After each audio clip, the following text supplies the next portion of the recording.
Everyone আসসালামু আলাইকুম। সবাই কেমন আছেন? আশা করি সবাই ভালো আছেন। তো আপনারা থাম্বনেল দেখে বুঝে গিয়েছেন তো আজকে কী নিয়ে ভিডিও। তো আমি এটা পরে বলছি, আগে হচ্ছে মেকআপ স্টার্ট করে দিই। তো মেকআপ শুরু হয়ে গিয়েছে। তো ভিডিওটা হচ্ছে মূলত আমার ভাবির 5 ফলের ছিল, আর এই ভিডিওটা অনেক আগেই করা হয়েছে। এটা আমি আপলোড করতে অনেক দেরি করে ফেলছি, তো আপনারা কেউ কিছু মনে করবেন না। আর ভিডিওটা আমি খুবই শর্ট একটা মিনি ব্লগ ছিল এটা। তো আমি হচ্ছে একটু মেকআপ করে নিচ্ছি, অনেক সিম্পলিভাবে মেকআপ করব।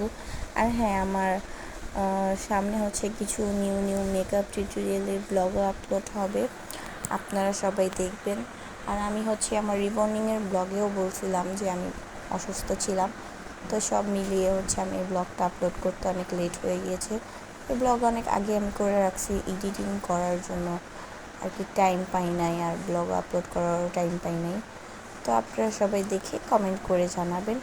আর হ্যাঁ, ভিডিওটা ছিল আমার ভাবি 5 মান্থ চলতেছে, তো এটার আর কি একটা ছোট করে ঘরোয়াভাবে আমরা করেছি। তো আর এই ব্লগটা অনেক শর্টভাবে করেছি আমি। তো এই তো আমার আইলাইনার দেওয়া শেষ কথার মাঝখানে। আর আমি মেকআপটা খুবই সিম্পল ওয়েতে করব, আর চোখ তো অনেক ন্যাচারালভাবে করেছি আমি। আর হ্যাঁ, আমার অনেক নিউ ব্লগ আসতেছে, অবশ্যই আপনারা সবাই দেখবেন।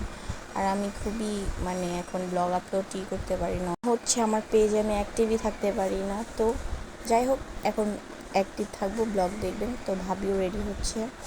আর আমার মেকআপটা কেমন হয়েছে এটা সবাই কমেন্ট করে জানাবেন। তো ভাবি হচ্ছে 5 মান্থ যেহেতু 5 ফল, তো এটা নিয়ে আর কি 5টা ফল পাবে। তো আমি এটার ভাবির স্ন্যাপ নিয়ে নিয়েছি। তো ভিডিওটা কেমন হয়েছে অবশ্যই সবাই কমেন্ট করে জানাবেন। অনেক শর্ট একটা ভিডিও ছিল, তো মাঝখান দিয়ে ভাবিরও মেকআপটা কেমন হয়েছে এটা সবাই কমেন্ট করে জানাবেন। আর সবাই মাশাআল্লাহ বলবেন, আর সবাই ভাবির জন্য বেশি বেশি দোয়া করবে।